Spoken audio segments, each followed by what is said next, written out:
I know, I've been gone for a very long time. And unbeknownst to you, it was a difficult 10 years. I'm not going to take you through all the agony I've been through, but it was tough. Some of it you might have seen. I don't know if you ever saw on TMZ the big headline, Dave Chappelle, drunk on stage in Detroit. Well, if you saw it, I wasn't drunk. I had smoked some reefer with some rappers. Yeah. I don't know if you know anything about hanging out with rappers, but their weed is very strong. Stronger than what I was accustomed to. The article goes on to say I was booed off stage, which is also incorrect. I was booed. I did not leave. It was a long bump. It was a fucking nightmare. 2 puffs of weed, that's all it was. 2 puffs. I never had that happen where I take 2 puffs of weed. I looked at the guy next to me, I was like, I'm gonna bomb, nigga, I can feel it. And that guy called my name, Dave Chappelle. Niggas was like, you know, normally when you do a comedy show, you guys don't know what it looks like up here, but niggas be just looking up at you like. That's how the show started. Didn't take long for the faces to switch up, like, what the fuck? They started looking amongst themselves. So I knew I wasn't doing good. I don't remember what I was saying. It just took one person to break the ice. It's a black lady with a Ford Motor shirt on. She stood up suddenly. Fuck you, Dave Chappelle. I said, excuse me? She said, I worked all week for this shit, and this show sucks. And in a weird act of racial harmony, a conservative white guy stood up and backed her up. Yeah! The whole crowd band together and started chanting, we want our money back. We want our money back. I said, oh shit. I snapped out of it. Good people of Detroit, hear me. Hear me now. You will never get your fucking money back. Fuck that. I said, I'm like Evel Knievel. I get paid for the attempt. I didn't promise this shit would be good. Boo, they said, fuck you. This went on for a long time. And then after the show, I felt so bad, I took half of the money from the show, thousands of dollars. I said, I'm gonna give this to charity. You know what I did? I bought $25,000 worth of bubble gum and drove around Detroit and handed it out to the homeless so they could chew it and still be hungry.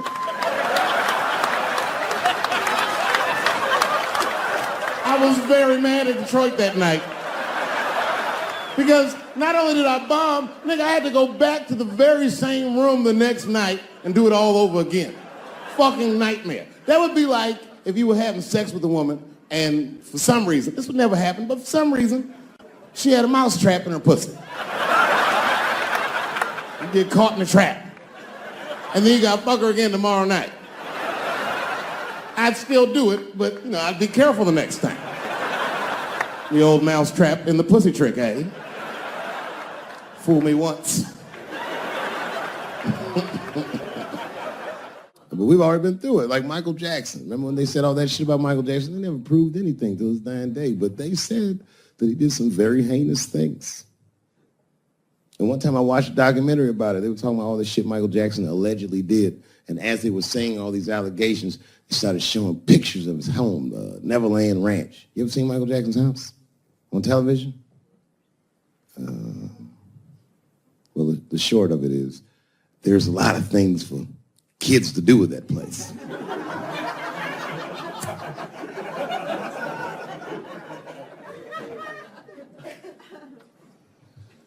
And I saw the whole thing, exotic animals and Ferris wheels and merry-go-rounds and shit. And the more they showed it, the more certain I was that I don't think Michael Jackson did any of those things they said he did. His house didn't look sexual. It looked like he was flossing on those motherfuckers. It didn't look like he was trying to fuck kids. It looked like he's just trying to impress them. Like, this nigga's Jay-Z for kids. Like he's just walking through his house. This is my cotton candy machine. It makes 3 tons of cotton candy a day. You know, all the cotton candy you want. This closet is filled with nothing but custom-made karate slippers. Isn't that cool? Shall I have my monkey bring us more cupcakes? Hey guys, let's watch a movie. What movie do you want to see? Home Alone. Oh, no, don't touch the DVD player. Macaulay Culkin's here, he can act it out. Come on, Macaulay. Act out Home Alone for my guests. And them kids was like, man, you are all right, mister. This is fantastic, man. We had you all wrong. All wrong? What? I don't understand. What do you mean?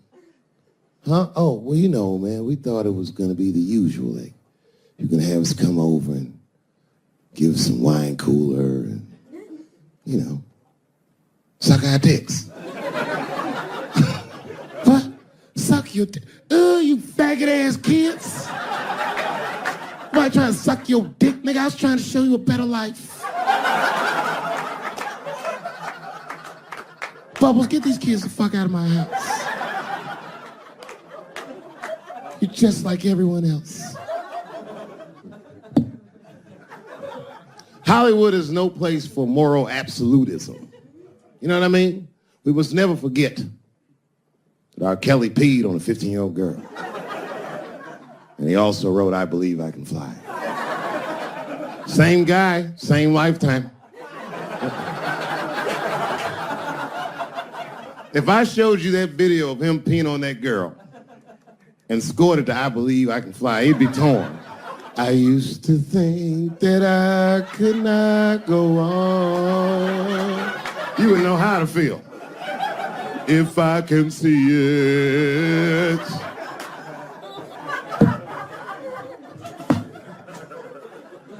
It's okay, my career ended many years ago.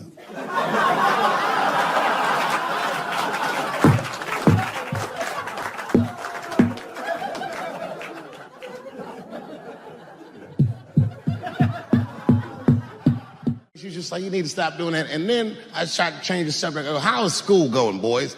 And my sons tell me, well, we didn't have school today, technically. I'm like, well, what's going on? He said, well, there was like a school shooting drill.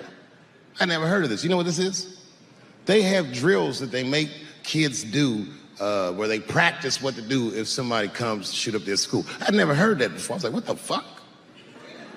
Then I had to tell my sons the truth. I didn't want to tell them this shit. Son, listen to me. Fuck that drill. Somebody comes to your school and wants to shoot it up, I'm just gonna be honest with you. You probably gonna get shot, nigga. I'm just being real. You got a famous dad. I talk a lot of shit. They're gonna be gunning for you, little buddy.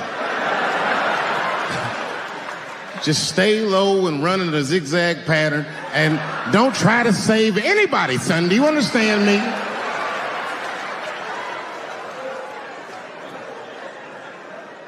If you're a parent, this shit is terrifying. This shit is real scary. All the parents is looking at each other crazy because we know as parents that one of us is raising the shooter. Just don't know which one of us it is. All we know for sure is that if you're a white parent, the chances that it's you is exponentially higher than the rest of us. It's fucking crazy. You know, I hated school too. It never occurred to me. Kill everybody in school? It's fucking crazy. Just do what I did, nigga. Try some things. Have you skipped school, nigga? Skip school. Take a walk and meet some other kids. Fuck school, nigga. You know what I said? That's all I said. First of all, I'll tell you right now what I said. And I will tell you that this was not a joke. It's a true story.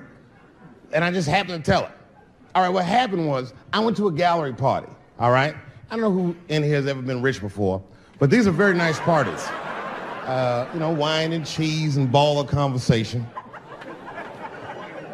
And there was a few eccentric types, one of which was a very wealthy man that happened to be wearing a dress. I don't know what you call him, man. This is a tranny or a drag queen, perhaps. Whatever it was definitely a man. And this man was definitely on drugs. I don't know what kind of drugs he's on, but I knew he had too much. He didn't look good. It's like this, he's like, he looked sick. And all his friends were standing around him, concerned, trying to revive him. I don't know whether it looked like some kind of gay CPR. There was fanning and shit.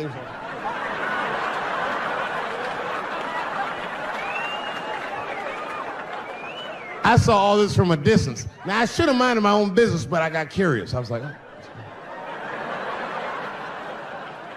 And I went over there. All I said, excuse me, gentlemen, is he okay? And then they looked at me like I was evil. Oh. She is fine. I said, word? Oh. I'm sorry, I didn't know this is what we were doing. Here's my thing. I would support anybody's right to be whoever they feel like they are inside. I'm your ally in that. However, my question is, to what degree do I have to participate in your self-image? Is it fair that I have to change my whole pronoun game up for this motherfucker? That doesn't make sense. Seriously. If I put on an Argyle sweater and I'm like, hey everybody, I feel like a white guy in this sweater and I want some goddamn respect and a bank loan. That's not gonna work. Give a fuck how I feel. Why should I give a fuck how you feel? Nigger is a pronoun. But there was no time for philosophical debate. This was an emergency situation. I said, fine. Sorry, guys. I was just worried because she looks terrible. And she just fell off the bench. Appears that her dick is popping out of her dress. You mind if I call an ambulance, champ? I'd rather not be at a party where a tranny ODs. There's too many questions to answer.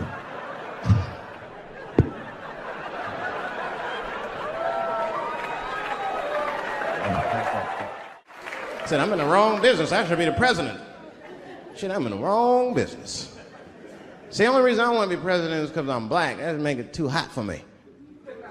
I mean, you know what I mean? I think it could be a black president one day, but you don't want to be the first one. I mean, second or third, that's fine, but that first nigga better watch out. I'm going to tell you that right now.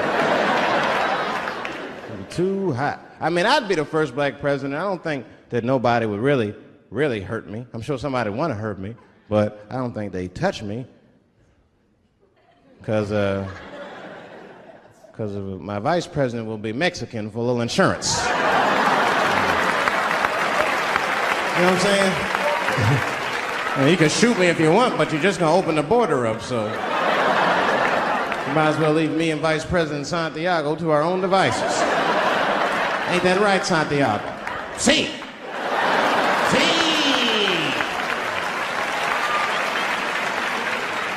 Elian can stay. Don't worry, I don't got no Elian jokes. All I'll say about Elian is thank God he's Cuban. Because if he was Haitian, you'd have never heard about his ass.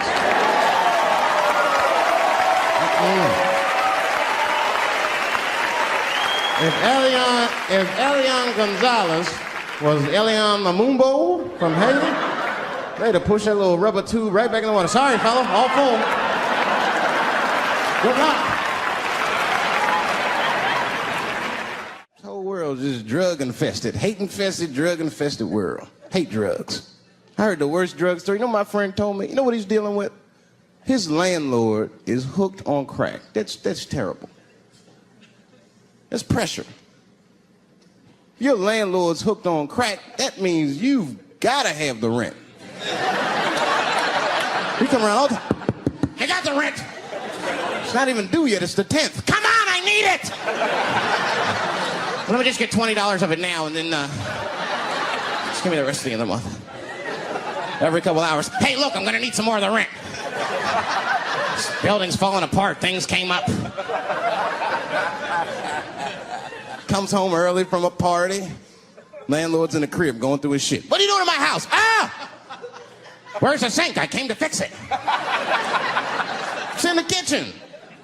I thought it was in the drawer.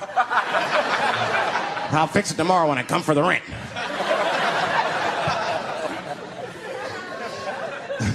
You know what I hate about drugs? I hate when like people my age and older get hooked on crack. I hate that shit. You're too old to be experimenting with the drugs at a certain point. You should be past that. You ain't doing it by a certain point, you just miss it. Drugs are really for old people anyway. You 75, you've earned the right. Shit, if I was 75, I'd do coke, heroin, everything. I wouldn't give a fuck. I'd be walking down the street, they'd be like, boy, that old man is tripping.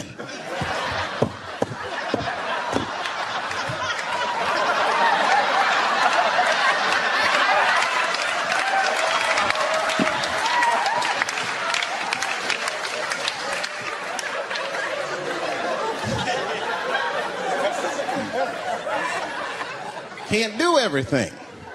Maybe weed. If you're gonna do something, do a little weed. Smoke some. Weed's not as bad as everything else. Weed is a background substance. You know what I mean? You can smoke some herb and still function. And you ain't crisp, but you'll function. Nothing higher than weed, though. I made that mistake one time. I was at a party, some guy gave me some shit. He's like, here, man, take this. It's fucking mushrooms. I took it, I forgot all about it, you know. Then a couple days later, I found that shit in my pocket. I'm thinking, why not? Because I'm thinking it's like weed, some background shit. I planned my whole day out like it was weed.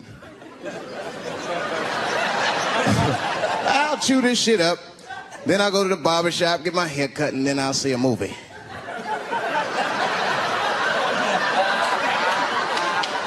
I chewed it up. So far, so good. Then I was in a barber shop like an hour later. And it's funny because I was just thinking to myself, I was like, ooh, this stuff sucks. Tastes like athlete's foot. I feel sick, but I'm not really high. Then I looked in the mirror. I saw the barber's reflection, man. It looked like a big penis was cutting my hair. I freaked out. I started talking to myself, Dave, calm down. You're on drugs.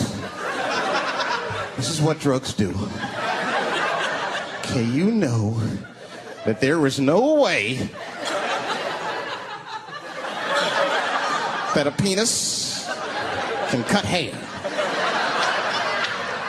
But I started freaking out, man. I just couldn't take it anymore. I jumped out the chair, half my hair was cut, I didn't care. I didn't, I just gave a barber a handful of money. It was weird, the balls opened up. Anyway, I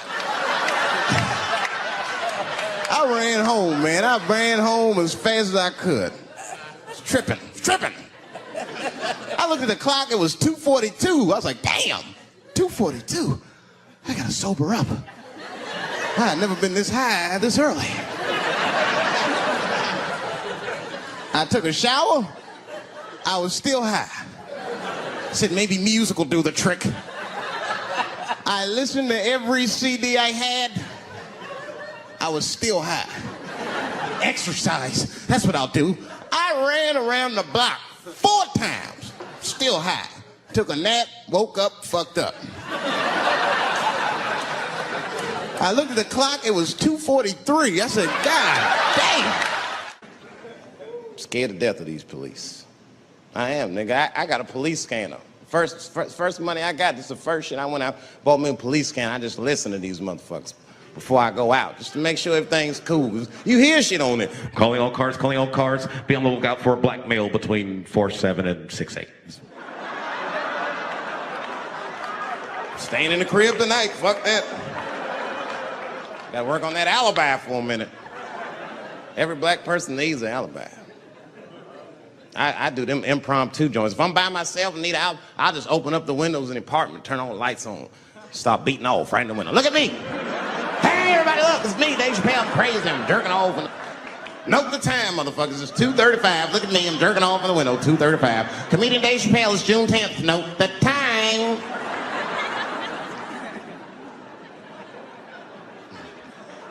That shit could save my life. Officer David Chappelle couldn't have done that. I saw him in his window masturbating from 2:35 to 2:37. I'm certain of it. He was standing on a clock and holding a calendar and today's paper. Fuck, I need an alibi. I can't be no celebrity. This shit is just the worst. I'm seeing it. I see why stars are crazy, man. These motherfuckers. I went to Disney World with my kids, which is a big deal for me. I don't get to see my kids so much. I do Chappelle show 20 hours a day, sleep for like half an hour, raise my kids for 10, 20 minutes, and I go back to work. Now, this particular day, I got to hook up with the kids. We went to Disney World. Everybody at the park, fucking everybody. Hey, I'm Rick James, bitch.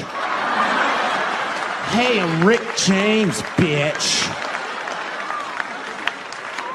It's like, hey, man, hey. You mind not calling me a bitch in front of my kids? Time out, motherfucker. We take a day off. Even Mickey Mouse did it. I said, this is the most unprofessional shit I have ever seen in my life. Rick James, bitch.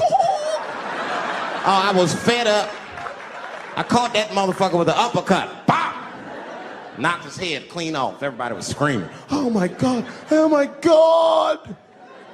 Mickey Mouse is Mexican. I want your community to know that one of the coolest people I ever met was a transgender woman. And this is not a man that I knew that became a woman. This woman was trans when I met her. Lived in San Francisco. Daphne Dworman is her name. I would do 18 shows in the Bay Area, sometimes in Oakland, and the Dirty Hood nightclub, and she would be there, a white trans woman, laughing loud and hard at everything I said, especially the trans jokes. It's very puzzling, because she was obviously trans. And one night after one of the shows, I met her. And what it was, turns out, it was her dream to be a comedian. And I was her hero. It's very moving. I could not dislike somebody that felt that way about me. We became fast friends. And when I made that special Sticks and Stones, right as it was coming out, I happened to be in San Francisco and I wanted to do a show, but I needed an opening act. And I remembered that trans woman I had met. So I called her on the phone. And I called her myself. I said, hey, Daphne, this is Dave Chappelle. She couldn't believe it. And I go, I'm in San Francisco. And then she started saying a bunch of wild stuff. I was like, relax now. I don't want any pussy. I was, I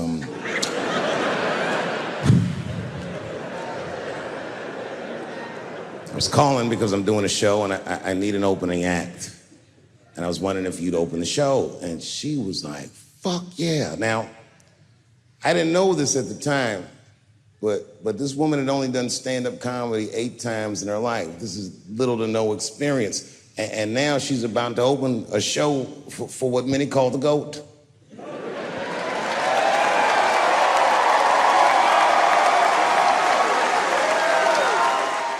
She's an amateur in stature, but in practice, she was very professional.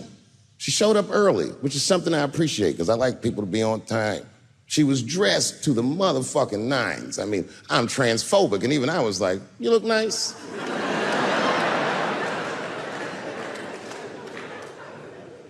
Went up on the stage with all the swag of a professional comedian, grabbed that mic and walked right down the middle and looked at the crowd like a gangster. Man, you should have seen her work. This bitch bombed for 45 minutes straight. And I am not exaggerating, young man. That show was terrible. Stunk. Stunk. And then she brings me on, and you know, I was like a glass of water after a handful of salt. The crowd was happy to see me. I was killing it. But here's what impressed me. Any other comedian I've ever seen, if they had bombed as bad as she did, would have snuck out of the back of the theater and went home and cried or something. And she didn't do that. Not only did she not leave, she found a seat right up in front. You know, when a new comedian watches an experienced comedian in comedy, we call this taking class. And this bitch took my whole class. She sat up there and was laughing as hard as she always laughs, as if nothing bad had even happened to her. And I saw her show. Something bad happened to her. She was drunk. So she starts talking to me while I'm on stage, but the way a person would talk to a television when they were alone. She's talking to me like that. That didn't bother me because I knew her, but the crowd didn't like that shit at all because she sucked. And a guy in the back of the room stood up, and Daphne's hair was dyed blonde at the time, and the guy screamed out, and his energy felt wild as fuck. He said, "Hey, Daphne!" And everybody kind of clamped, like got tense. We didn't know if it was a heckler or an active shooter. And he said, "Does the carpet match the drapes?" Yeah, it was fucked up. The whole crowd kind of groaned because it was so, like, mean. Everybody groaned, except for Daphne. She kind of laughed, which was weird. And then she didn't even look all the way back. She said, "Sir, I don't have carpets. I have hardwood floors." Just like that. Just like that. And boy, when she said that shit, it blew the roof off the place. Cut through all the tension. With that one joke, she made up for 45 minutes of a stinker of a show. And after that, she could do no wrong. And I kept on rocking. She kept on talking to me. And then the show became something cooler than a show. It became like a conversation between a black man and a white trans woman, and we started getting to the bottom of shit. All them questions that you think about that you'd be afraid to ask, I was just asking them, and she was answering them, and her answers were funny as shit. The crowd was falling out of their chairs. And at the end of the show, I go, "Oh, Daphne," I said, "Well, that was fun." I go, "I love you to death, but I have no fucking idea what you're talking about." The whole crowd laughed, except for Daphne. Now she looks at me like I'm not her friend anymore. Like I'm something bigger than me, like I'm the whole world and the guy. And she said, "I don't need you to understand me." I said, "What?" She said, "I just need you to believe," just like this, she goes, "that I'm having a human experience." And when she said it, the whole crowd kind of gasped. And I gave her the Fight Club look. I said, "I believe you, bitch." Because she didn't say anything about pronouns. She didn't say anything about me being in trouble. She said, "Just believe I'm a person and I'm going through it." You know, I believe you because it takes one to know one.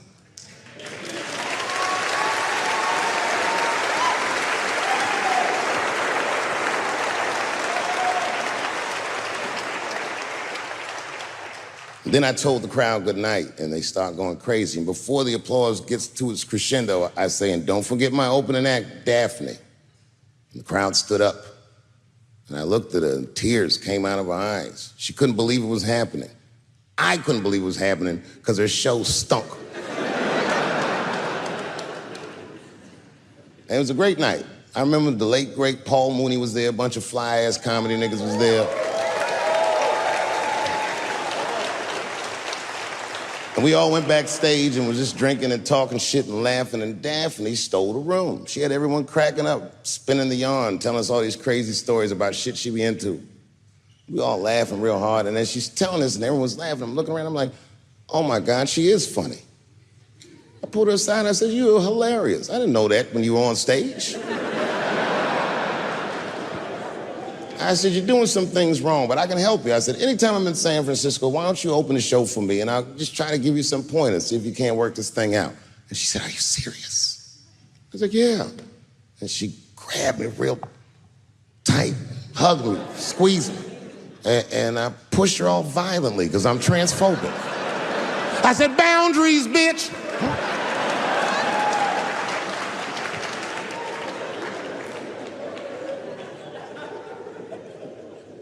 When Sticks and Stones came out, a lot of people in the trans community were furious with me, and apparently they dragged me on Twitter. I don't give a fuck, because Twitter's not a real place.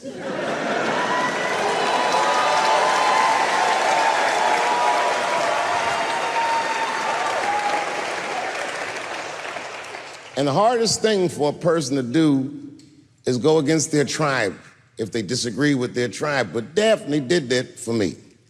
She wrote a tweet that was very beautiful, and what she said was, it was almost exactly what she said, She said, punching down on someone requires you to think less of them.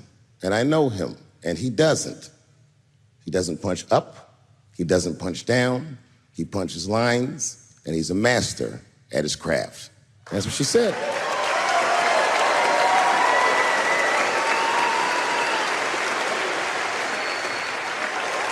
Beautiful tweet, beautiful friend. That took a lot of heart to defend me like that. And when she did that, the trans community dragged that bitch all over Twitter. For days, they was going in on her, and she was holding her own because she's funny. But 6 days after that wonderful night I described to you, my friend Daphne killed herself. Oh, yeah. It's a true story. My heart was broken. Yeah, it wasn't the jokes. I don't know if it was them dragging her. I don't know what's going on in her life, but I bet dragging her didn't help. I was very angry at them. I was very angry at her.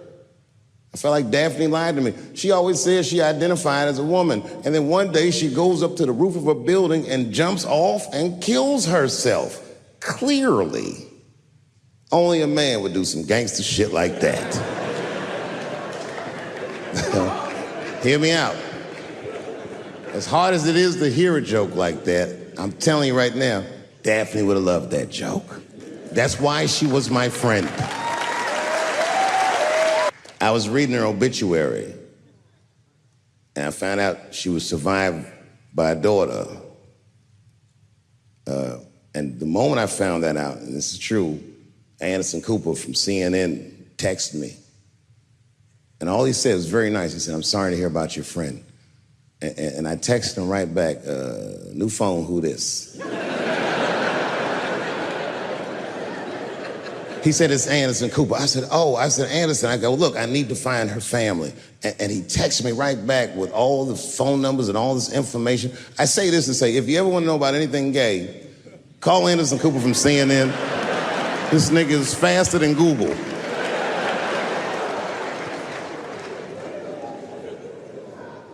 And what I did is I got in touch with her family and I started a trust fund for her daughter, because I know that's all she ever really cared about.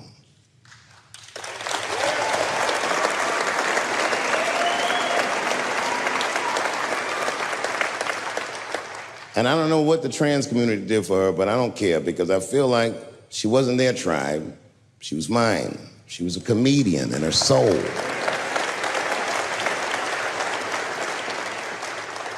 Her daughter is very young, but I hope to be alive when she turns 21, because I'm going to give her this money myself.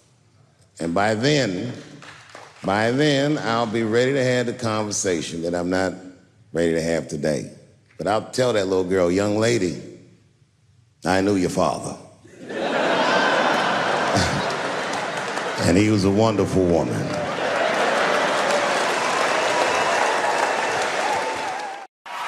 Oh, I'm goddamn sick of it. This is the worst time ever to be a celebrity. You're gonna be finished. Everyone's doomed. Michael Jackson has been dead for 10 years, and this nigga has 2 new cases.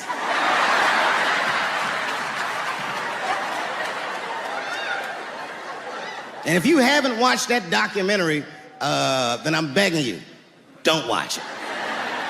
It's fucking gross. I felt like HBO was sticking baby dicks in my ears for 4 hours straight. Really nasty shit. I don't want to know all these things. Turns out, Michael Jackson allegedly likes a long gander at the anus. So they said he stares at people's buttholes. That's what they said. That's how gross the documentary was.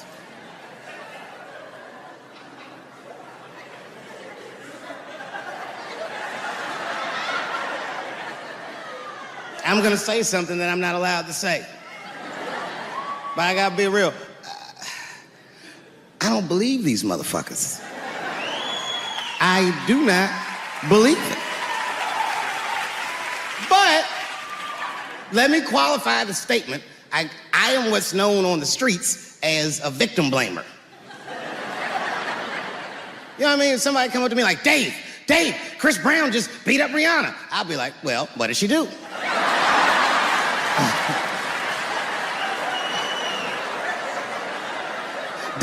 Michael Jackson was molesting children. Well, what were those kids wearing at the time?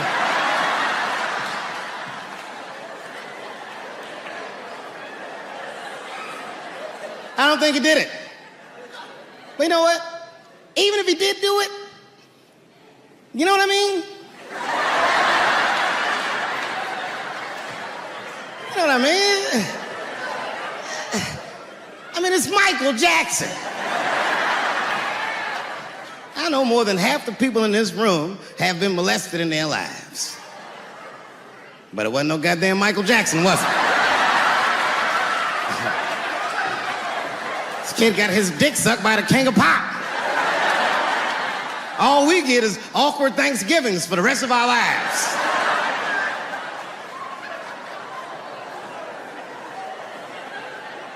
You know how good it must have felt to go to school the next day after that shit? Hey, Billy, how was the weekend? How was my weekend? Michael Jackson sucks my dick. And that was my first sexual experience. If I'm starting here, then well, sky's the limit.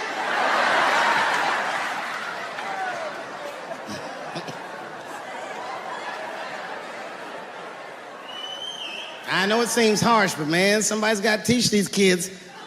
There's no such thing as a free trip to Hawaii. Yeah, he's gonna want to look at your butthole or something.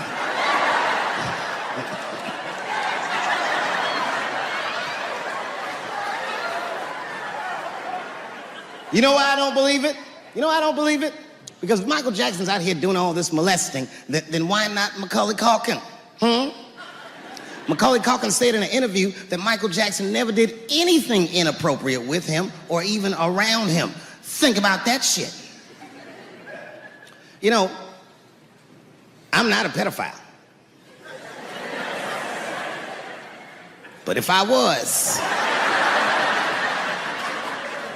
Macaulay Culkin's the first kid I'm fucking, I'll tell you that right now.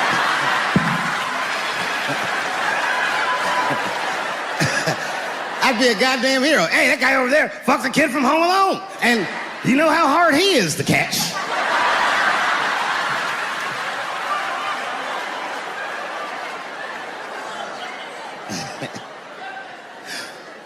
My mind's telling me no.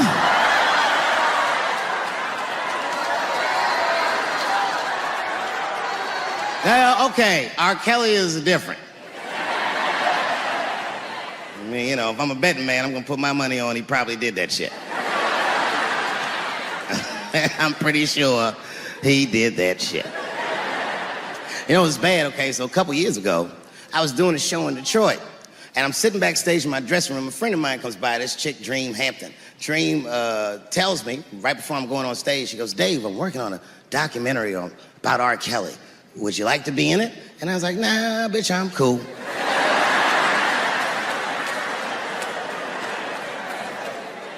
I went on stage, I just forgot about the shit. And then 2 years later, the documentary comes out, Surviving R. Kelly. And when it comes out, Dream's promoting the shit, and she keeps bringing me up. She said, I asked Dave Chappelle to be in my documentary, and he said it was too hot for TV. Bitch, I did not say that.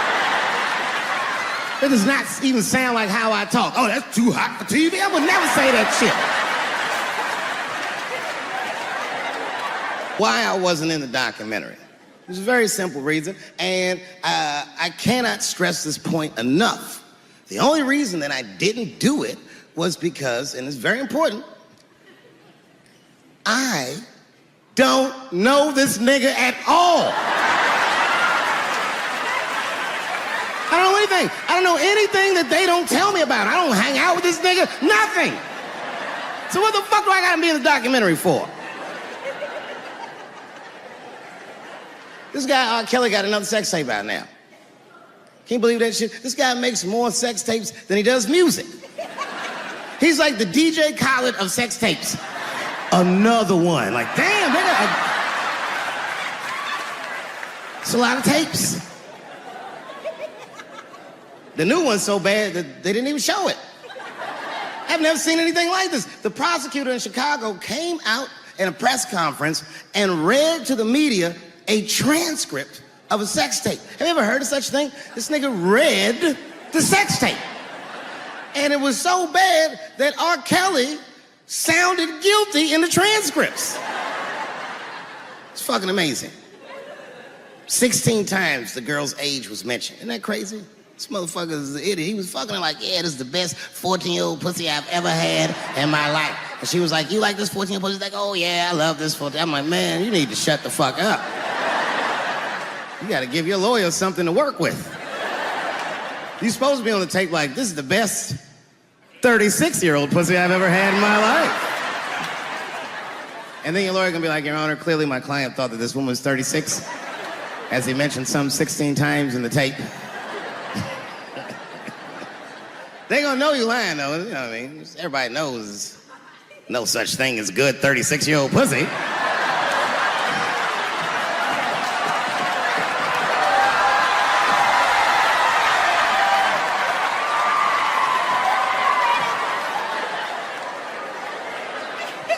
Doesn't matter what I say. And if you at home watching this shit on Netflix, remember, bitch, you clicked on my face.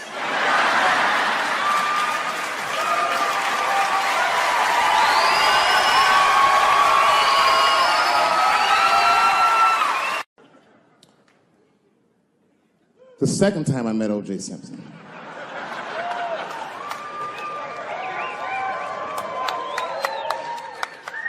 Was right after the trial of the century. There I was, now a young man of probably 23. O.J. Simpson was the most famous or infamous face on planet Earth. I was in a restaurant in Beverly Hills with my agents. I wasn't alone in the restaurant, but I was alone. I was the only black person in the restaurant. And in the 90s, that felt very uncomfortable. Now I tend to enjoy it at this age.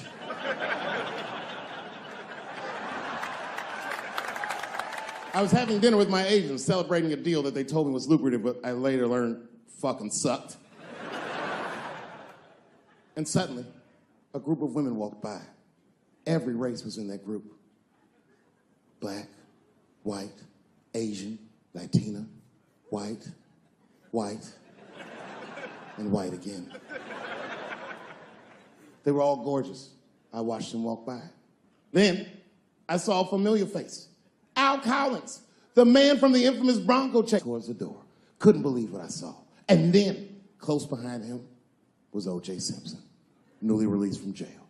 The restaurant fell still. I was shocked. I didn't mean to say it out loud, but it just came out. O.J. He stopped, turned around to see who said it, saw my black face, and correctly assumed it was me.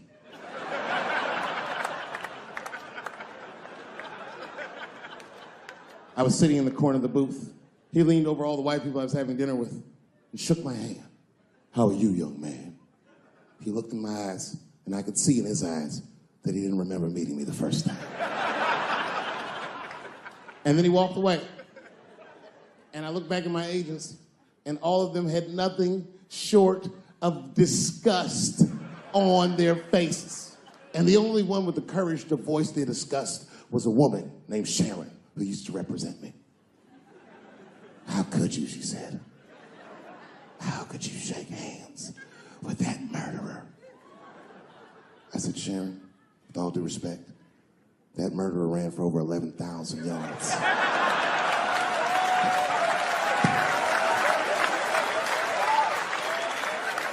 And he didn't fit. Glove didn't fit. Get over yourself.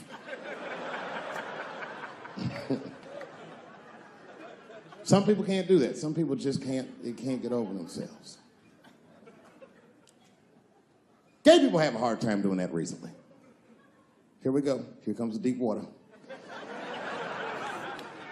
No, recently I've noticed that. I noticed that with that Manny Pacquiao controversy. Yeah, no, it was now in the gay community's defense, Manny Pacquiao said some outlandish shit about gay people. Very, very not nice things that I won't repeat, but there was biblical verses and some analogies to animals. Wasn't a good look. Nike took his shoes immediately, which I thought was a little harsh. A little harsh.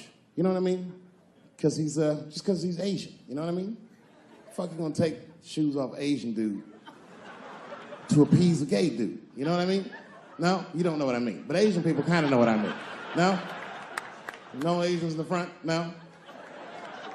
No, this is what I mean. Okay, look. Okay, you're an Asian dude. No, I say this with no disrespect. But we're all Americans, right? And we can agree that America has a huge body count all over the world, but nowhere more than Asia. Literally, if you look at history, recently, we have bombed the masculinity out of an entire continent. We dropped 2 atomic bombs on fucking Japan, and they've been drawing Hello Kitty and shit ever since. There's a lot of lady boys in the wake of our bombs. And I know these things because my wife is Asian. She's Filipino. All right, well, okay, so that explains it. Now you know why you see me at all those Filipino events. I'm not there picking up pussy, I'm dropping some off.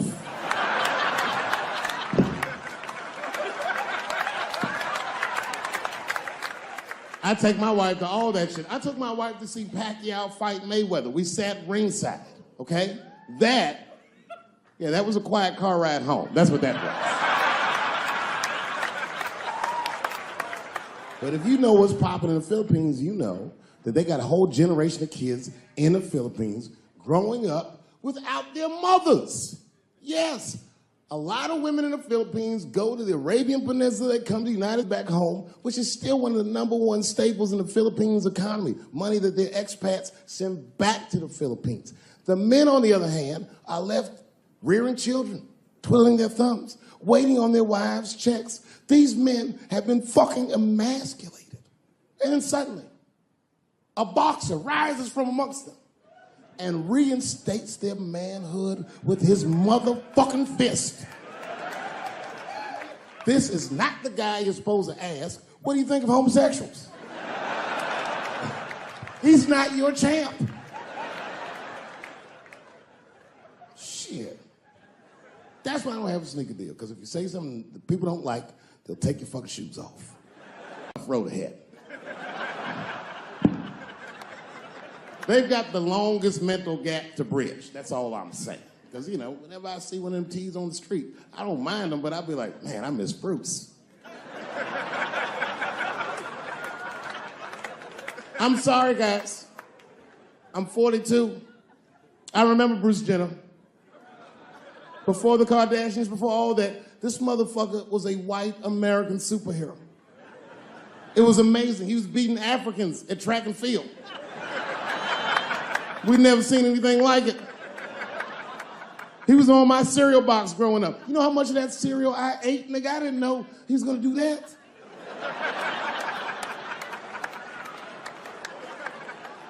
I knew before you guys knew. I heard things on the street in Hollywood. You know, you just be out, see people. Hey, what's up, Kanye? Why the long face? Nigga, you'll see. I got 2 mother-in-laws now. And when I heard he was gonna do it, I was scared.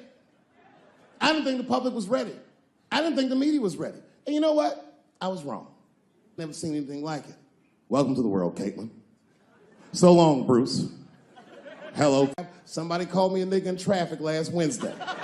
It's so long, it takes a minute.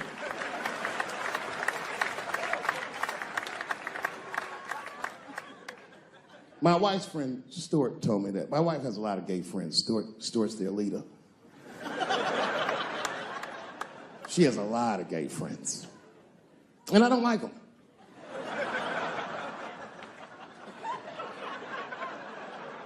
Not because they're gay, I'm just judging them on the merits of their character. They're just not nice dudes. They're fucking rude house guests. They're sitting on my couch, giggling with my wife, eating my motherfucking macaroons. And I come in, they act like the party's over. Hey, Stuart, what's going on? This guy talks to me the way a cat would speak if a cat could talk. Hi, David.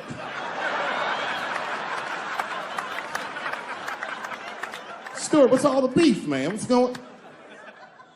He always wants to have some kind of gay political argument. The last one was about a petition in federal court to take the words husband and wife out of the law. I said, well, why would you want those words out the law? He said, because it discriminates against same-sex couples. I was like, niggas, please save me the semantics. Just trust me, take your chips and get the fuck out of the casino. You're about to decide, talk that over amongst yourselves, and whichever one of you is gayer, that's the wife.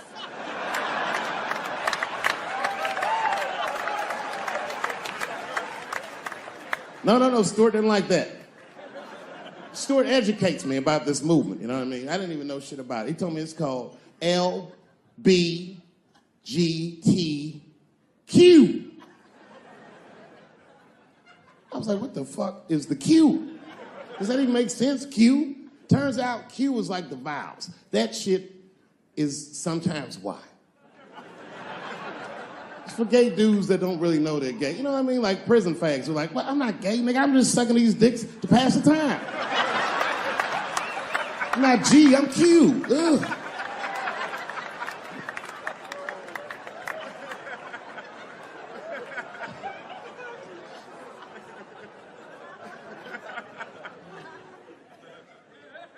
I think, okay, again, of all those letters, the T has the toughest road ahead. In fact, I think the T should stand for tough. If Martin Luther King had a sneaker deal, we'd still be on the back of the bus. They always true, the Nike exec come up, hi, Martin, we need you to tone down the talk of civil rights and blacks being humans. It's upsetting our southern distributors. But I don't understand. I thought that's why I had a sneaker deal in the first place. Not quite. Really, it's a walking shoe, and we like the marching, but try to understand. Fuck that shit. You know, I get it, though. I understand why gay people are mad, and I empathize. You know what? I'm just telling you this as a black dude. I support your movement, but if you want to take some advice from a Negro, pace yourself. These things take a while. Just because they passed the law doesn't mean they're going to like it. Brown versus the Board of Education was in 1955. I was shocked. Is this happening? Wait a minute. Is this a time in American history when an American can make a decision for themselves, and even though other Americans don't understand it, they'll support it and let this person live a happy life? Is this what's happening? If it is, then good for America. That's Dave Chappelle, the American. Although Dave Chappelle, the black American, he was a little jealous. I was like, how the fuck are transgender people beating black people in the discrimination Olympics? If the police shot half as many transgenders as they did niggas last year, it'd be a fucking war in LA. I know black dudes in Brooklyn, hard street motherfuckers that wear high heels just to feel safe.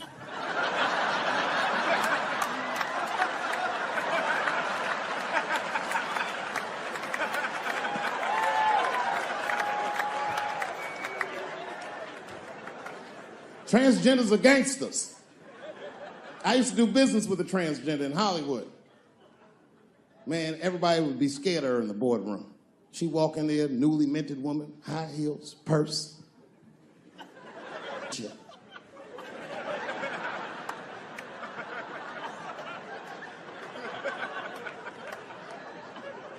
And then she walked to the head of the conference table, stare at us all, reach in her purse, and pull her old dick out and throw it on the table. Let's talk business, gentlemen. Ah!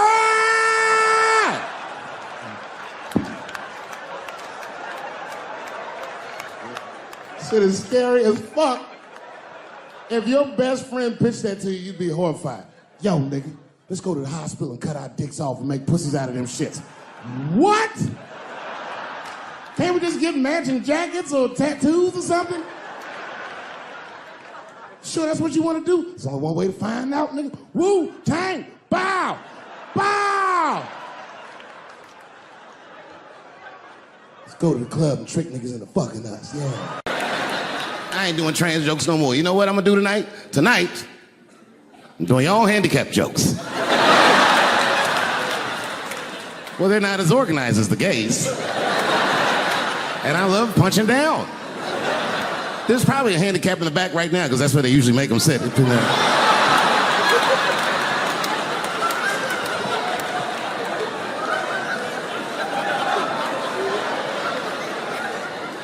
I came here to laugh at transgender people. I didn't know this nigga was gonna make jokes about us.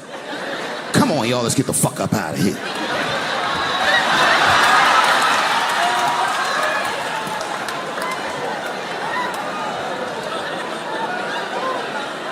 Yeah, it's about time somebody let these handicaps have it. They done met their match tonight. Fuck them. One time I was on Capitol Hill, and I seen a handicapped congressman. Madison Cawthorn, that's his name.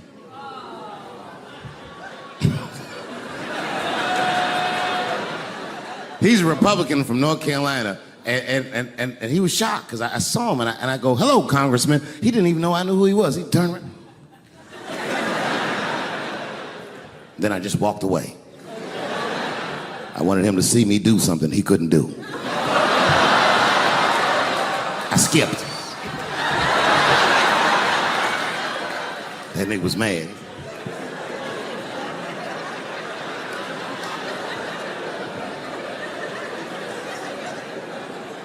He's no longer a congressman. I don't know if you follow politics. I'm not trying to be funny, but he lost his seat. He ran a bad race. Oh, buddy, yes, he did. And you know what he did wrong? He was running for Congress again, and this motherfucker tried to be controversial. He was on all them right-wing podcasts talking all that shit. He was like, Washington is worse than Hollywood. I was at home like, what? He said, these people are disgusting. They have orgies and sex parties and drug parties. And I was thinking, this nigga sounds like Juicy Smouye. He's lying. Now, I don't doubt that they do this kind of shit in Washington, but I doubt he's seen it with his own eyes. Because who the fuck invites a paraplegic to an orgy? So this nigga can roll around and snitch on everybody.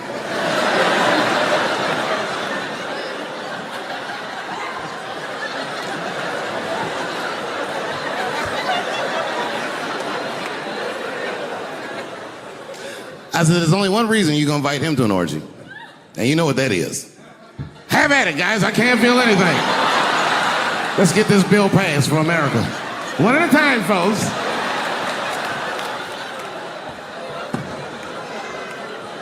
Oh, buddy. Yep. Yeah, the handicaps are the new people I punch down on. To be honest with you, I've been trying to repair my relationship with the transgender community because I don't want them to think that I don't like them. And you know how I've been repairing it? I wrote a play. I did, because I know that gays love plays. It's a very sad play, but it's moving. It's about a black transgender woman whose pronoun is sadly nigger.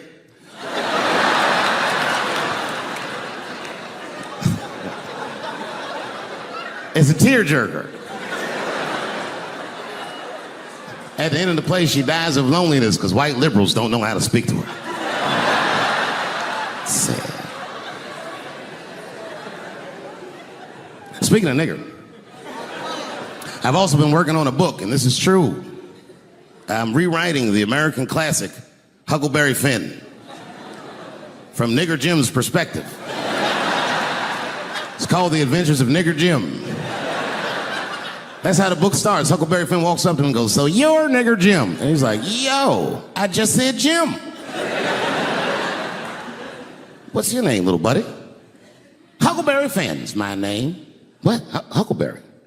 That's your real name? God-given. This is my last special because I have an objective tonight. I came here tonight because this body of work that I've done on Netflix, I'm going to complete.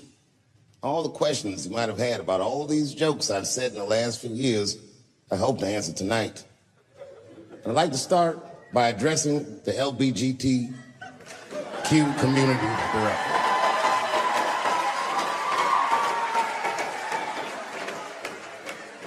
And I want every member of that community to know that I come here tonight in peace. And I hope to negotiate the release of the baby.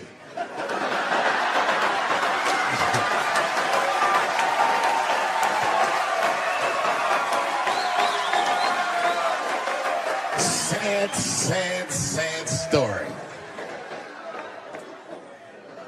The baby was the #1 streaming artist until about a couple weeks ago. He took a nasty spill on stage and said some wild stuff about the LGBTQ community during a concert in Florida. Now, you know I go hard in the paint, but even I saw that shit and was like, God damn, the baby. Ooh, he pushed the button, didn't he? He pushed the button, punched the LGBTQ community right in the AIDS. Can't do that. Can't do that. But I do believe, and I'll make this point later, that the kid made a very egregious mistake. I will acknowledge that. But, you know, a lot of the LGBTQ community doesn't know the baby's history. He's a wild guy. He once shot a nigga and killed him in Walmart. Oh, this is true. Google it. The baby shot and killed a nigga in Walmart in North Carolina. Nothing bad happened to his career.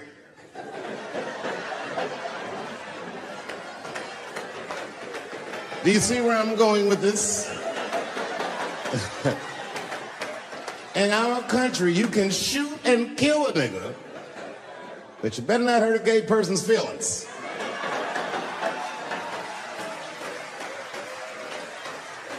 And this is precisely the disparity that I wish to discuss. I have a question for the audience. And this is a real question. I'm not joking around. Is it possible that a gay person can be racist?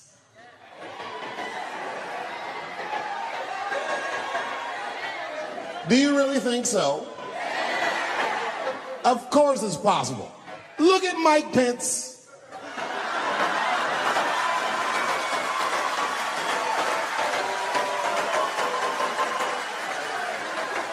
Who I'm guessing, but I bet you he's gay. And he's not Pride Parade gay either. He's sad gay. Feel bad for him. He looks like one of them gays that prays about it.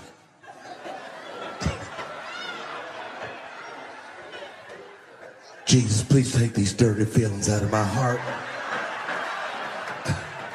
Please, Jesus, make these buttholes ugly to me. I don't want to keep on tasting these dicks.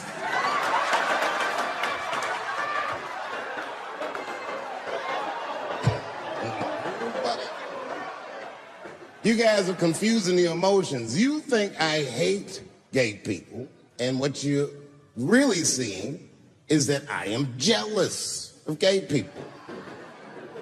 Oh, I'm jealous. I'm not the only black person that feels this way. We blacks, we look at the gay community and we go, God damn it, look how well that movement is going. Look how well you are doing. And we've been trapped in this predicament for hundreds of years. How the fuck are you making that kind of progress? I can't help but feel like if slaves had baby oil and booty shorts, we might have been free 100 years sooner, you know what I mean? If Martin Luther King was like, I want everybody to get up on them floats, get your bodies good and shiny.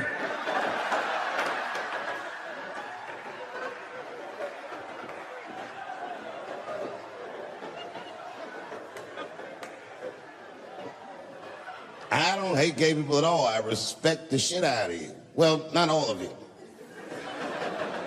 I'm not that fond of these newer gays. Too sensitive. Too brittle. Those aren't the gays I grew up with. I miss them old school gays, nigga. Them Stonewall niggas. Them the ones that I respect. They didn't take shit from anybody. They fought for their freedom. I respect that shit. I'm not even gay. And I want to be like a Stonewall nigga. Them old school gangster gays. Them glory hole niggas. Them the ones I like.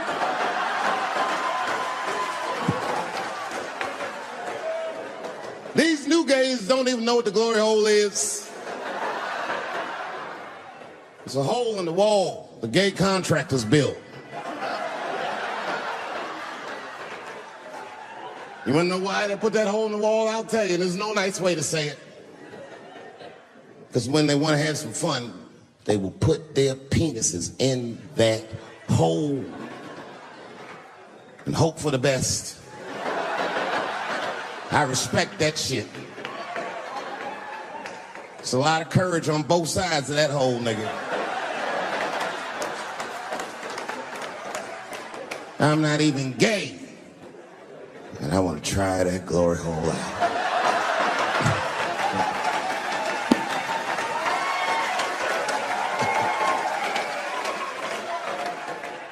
What if Martin Luther King had to integrate the glory hole? I don't care if it's black lips back there or white lips back there.